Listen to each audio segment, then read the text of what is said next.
Assalamualaikum warahmatullahi wabarakatuh. Perkenalkan, saya Padiana Priyanti, NIM 22-2018-027. Mata kuliah perpajakan lanjutan. Di sini saya akan menjelaskan tentang pemotongan dan pemungutan PPh pasal 21. Pemotongan PPh pasal 21 meliputi 1. Pemberi kerja yang terdiri dari A. Orang pribadi dan badan, B. Cabang perwakilan atau untuk dalam hal yang melakukan sebagian atau seluruh administrasi yang terkait dengan pembayaran gaji, upah, honorarium, tunjangan, dan pembayaran lain adalah cabang perwakilan atau unit tersebut.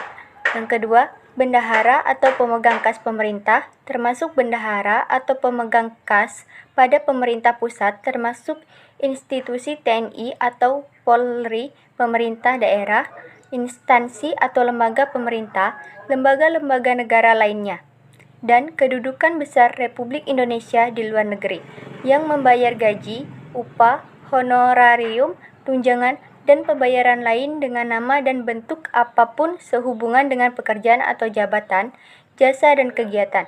Yang ketiga, pensiun badan penyelenggara jaminan sosial tenaga kerja dan badan-badan lain yang membayar uang pensiun dan tunjangan hari tua atau jaminan hari tua. 4. Orang pribadi yang melakukan kegiatan usaha atau pekerjaan bebas serta badan yang membayar A.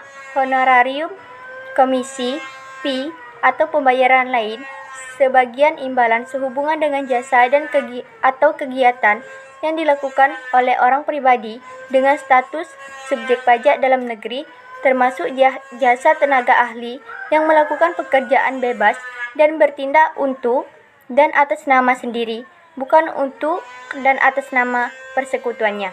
B.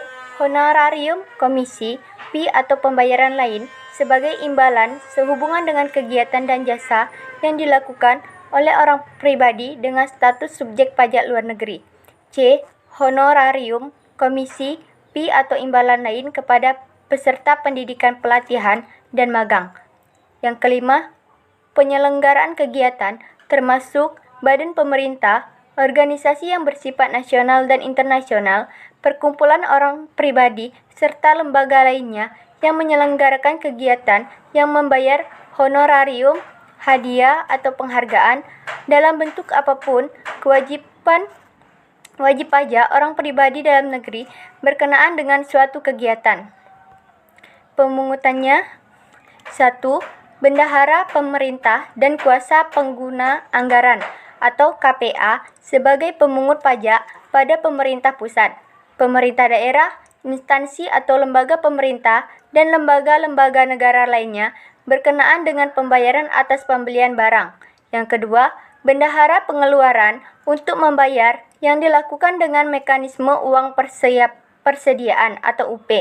Yang ketiga, kuasa penggunaan anggaran atau KPA atau pejabat penerbit surat perintah membayar yang diberi delegasi oleh KPA untuk pembayaran kepada pihak ketiga yang dilakukan dengan mekanisme pembayaran langsung atau LS. Baiklah, selanjutnya adalah cara perhitungan PPh pasal 21. Baiklah, di sini ada contoh PPh 21. Bisa dilihat contohnya. Langsung saja kita jawab. Gaji per tahun 120 juta, tunjangan makannya 3.600.000, jika K-nya 1,27% dikali 120 juta, hasilnya 1.542. Jika M 0,30% dikali 120 juta, hasilnya 3.600.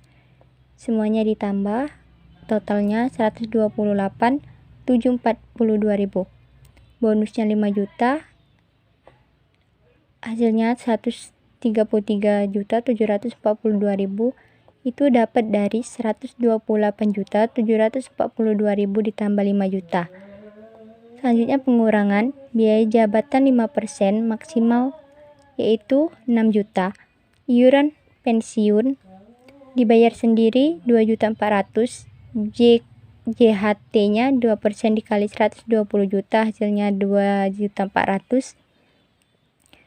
Semua ditambah, hasilnya 10.800.000. Lalu dikurang, hasilnya 122.942.000. Itu dapat dari 133.742.000 dikurang 10.800.000. PTKP K per 1 yaitu 28.350. PKP-nya berjumlah 94.592.000.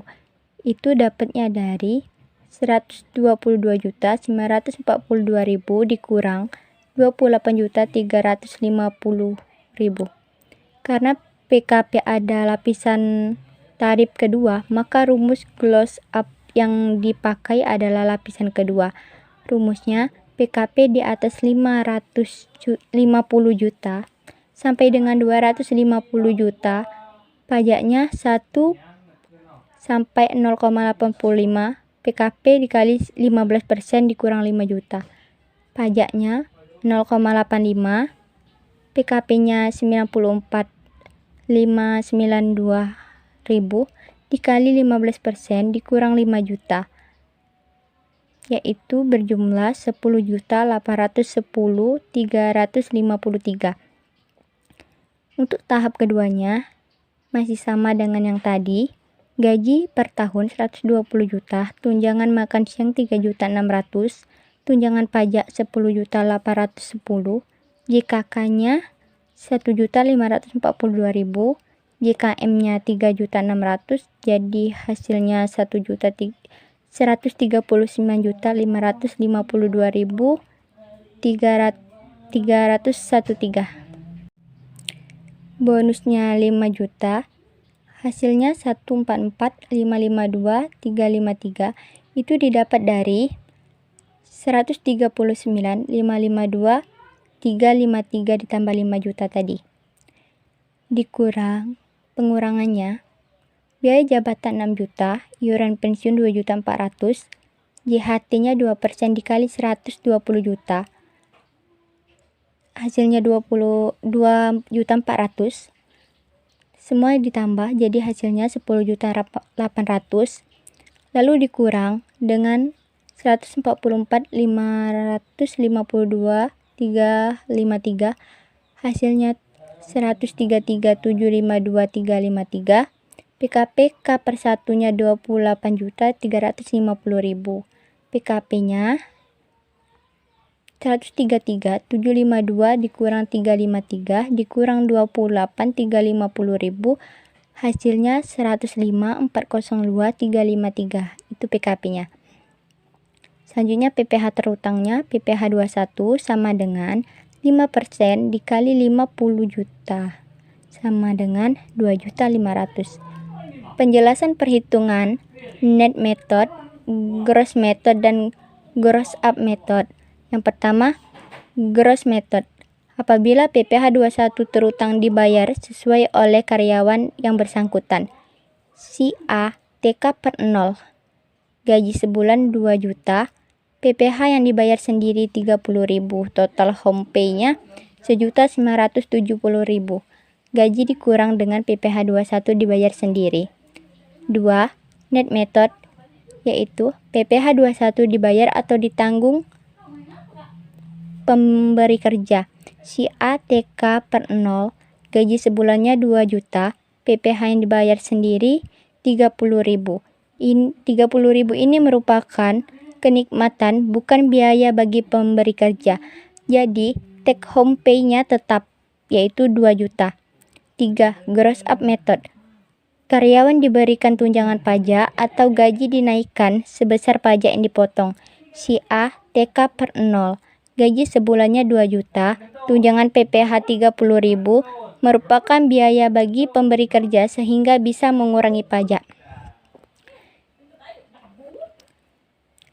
Di sini, take home yang dimaksud adalah pembayaran yang benar-benar diterima oleh karyawan setelah menambahkan pendapatan-pendapatan rutin maupun insidentil yang merupakan hak karyawan, dikurangi dengan hal-hal yang sudah diatur oleh pemerintah dan kebijakan dari perusahaan di mana karyawan tersebut bekerja. Misalnya, 1. Jaminan hari tua atau jam sostek.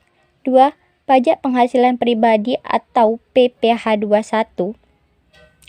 Yang ketiga, tabungan pensiun yang direncanakan. Dan yang keempat, potongan koperasi bagi anggota koperasi di kantornya tersebut. Baiklah, itu saja penjelasan dari saya tentang PPh 21. Kurang dan lebih saya mohon maaf, kepada Allah saya mohon ampun. Saya akhiri dengan wabillahi taufiq wal hidayah. Wassalamualaikum warahmatullahi wabarakatuh.